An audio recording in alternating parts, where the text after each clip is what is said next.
all right, check this out, man, because I want you to really lock in for this. What we're about to talk about isn't just football. It's bigger than that. It's about watching a human being do something so freakish, so against the rules of nature that you can't look away. Like every time you think you've seen the last of Cristiano Ronaldo, because greatness like this isn't just entertainment. It's a blueprint. Man, listen, when we talk about defying age, we're talking about something almost supernatural, because what Cristiano Ronaldo is doing right now doesn't even make sense in the normal timeline of human performance.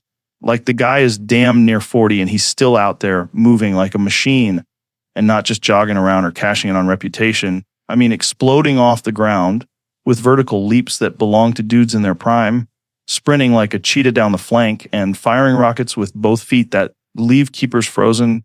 And you've got to ask yourself, how the hell is this possible? Because every other athlete in every sport you can name starts to slow down when the calendar catches up with them. The reflex is dull. The muscles ache longer. The recovery takes forever. But Ronaldo looks like he's figured out a cheat code to biology. And it's not luck. It's not genetics alone. It's this insane level of discipline that borders on obsession. Like while you're hitting snooze at 6 a.m., this dude is already sweating bullets in the gym, calculating every calorie, timing every stretch, icing his body like a UFC fighter after 5 rounds.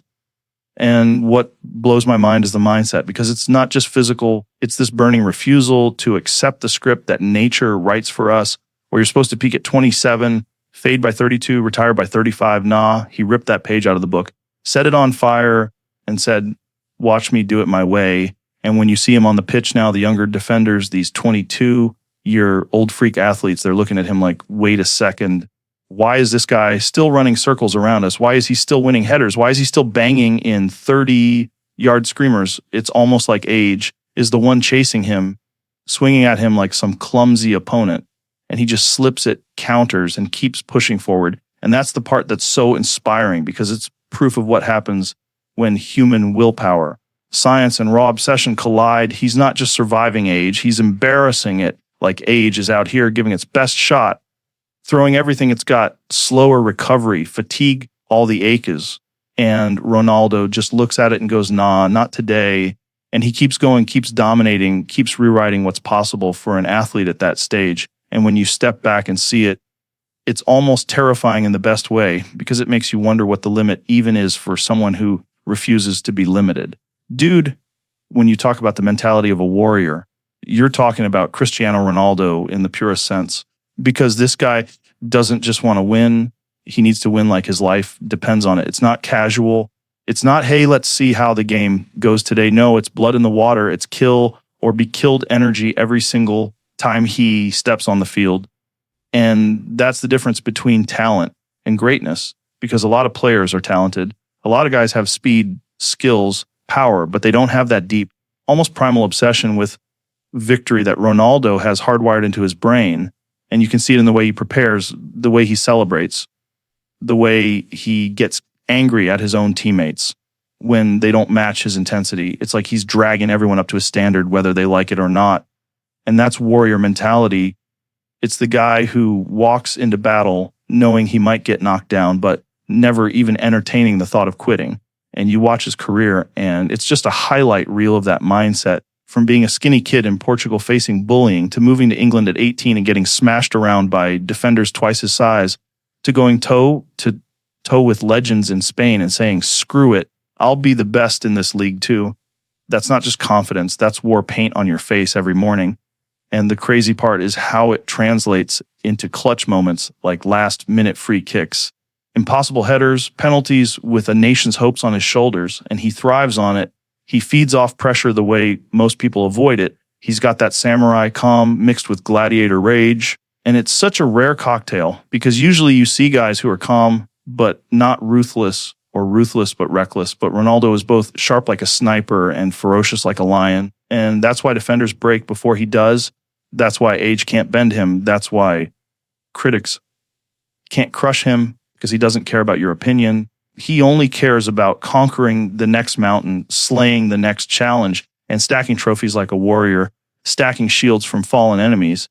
And that's what makes him terrifying, because you can't beat someone who refuses to even acknowledge the idea of defeat. He's out there every match with that chest out, that look in his eye, like this is war, and I'm here to end you. And when you combine that with his insane skill set, you get a guy who's not just playing football, he's going to battle every weekend. Records on records. The thing about legacy beyond stopping, man, is that with Ronaldo, you eventually realize the conversation isn't even about who can stop him anymore, because that ship sailed a long time ago. It's not about defenders. It's not about tactics. It's not about age. The dude has already beaten all of that. So what's left is this bigger, crazier question of how far his shadow stretches after he's done.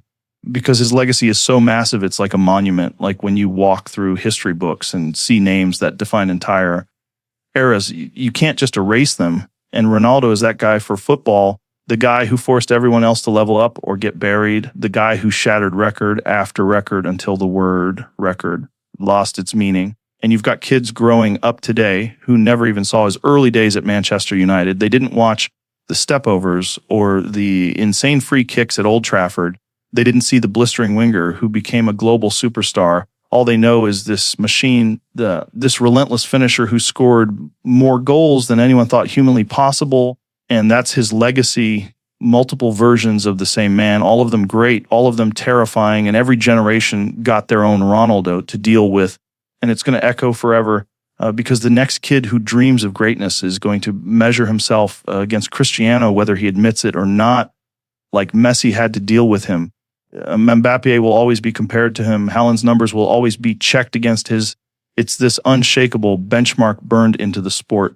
And what's even crazier is the cultural impact, because he's not just a footballer. He's a symbol of relentless pursuit, of refusing to settle, of carving a path so high above the rest that it forces society to reevaluate what excellence looks like. And that's where the legacy gets untouchable, because defenders will retire, coaches will change, clubs will come and go. But the mythology of Cristiano Ronaldo, the story of the kid from Madeira who became the most relentless athlete on earth, that doesn't get stopped, that doesn't fade away when he hangs up his boots. It just grows, it gets retold. It inspires the next wave, and it lives in those highlight reels that people will watch 50 years from now, like they're studying a warrior who bent the rules of time and competition. So when you think about it, stopping him was never the real question. It was always about how long the ripple effect of his existence is going to last. And the answer is probably forever. Man, the thing that blows my mind about Ronaldo is his unmatched fitness regime, because we're not just talking about some guy who trains hard. Lots of athletes train hard. We're talking about a human machine who turned his entire life into a laboratory for peak performance. Like every single thing he does from the second he wakes up to the second he goes to bed is engineered for football. And that's why you see him at nearly 40 still ripped like a Greek statue, still cutting across the pitch like a missile, because he's not winging it. He's living this insane level of discipline that's almost alien. Like this dude weighs his food, calculates his water intake, times his naps, and trains like an Olympic sprinter mixed with a heavyweight fighter. And it's relentless, man. I've seen stories about him showing up to practice hours before everyone else, leaving hours after, hitting the weights, sprint drills, plyometrics, swimming sessions, cryotherapy, you name it, he's done it. And then you factor in his diet, zero junk, zero distractions, just clean fuel every day for decades. And people laugh about it like, oh, it's just chicken and broccoli. But no, it's discipline on a level most people can't even imagine. Because imagine not just doing that for a few months, like some New Year's resolution, but doing it for 20 years straight, through injuries, through fame, through all the temptations that come with being one of the most famous people on the planet. And he still wakes up every day like he's broke and fighting for a contract. And that's why his body hasn't betrayed him the way it does to other athletes, because he's been preparing for this fight with age since day one. And you can see it in his physique, those insane abs, the explosive legs, the recovery speed after matches. Like he's designed himself to keep going when everybody else falls off. And that's what separates him. It's not luck. It's not some magic. It's brutal consistency. It's saying no to everything that doesn't align with the mission. And the mission is simple.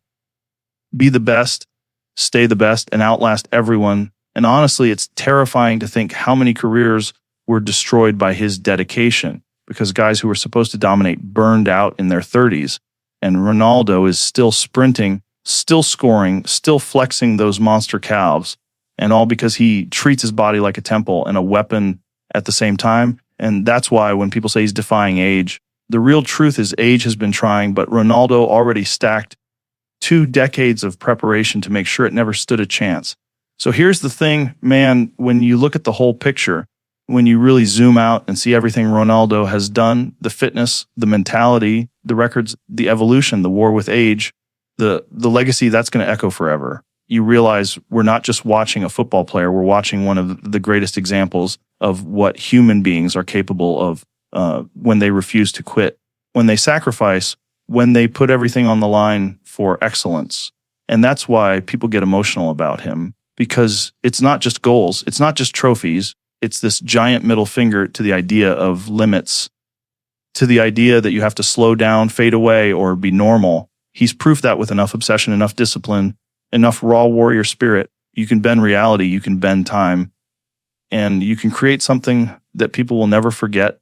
And whether you love him or hate him, you can't ignore him, because he's already burned his name into history. And the crazy part is he's still not done. He's still swinging, still proving, still inspiring. And that's the kind of story that makes you want to push harder in your own life, whatever your game is, football or business, or just being a better version of yourself. Because the lesson is simple. Don't let the world tell you when it's over. You decide that. And if Ronaldo hasn't decided it's over yet, then maybe you shouldn't either. So good luck to everybody chasing their own greatness out there. And thank you for tuning in. Thank you for listening. Thank you for being part of this ride. Because honestly, witnessing a legend like this in our lifetime is something we'll be telling stories about forever. And that's special, man. That's really, really special.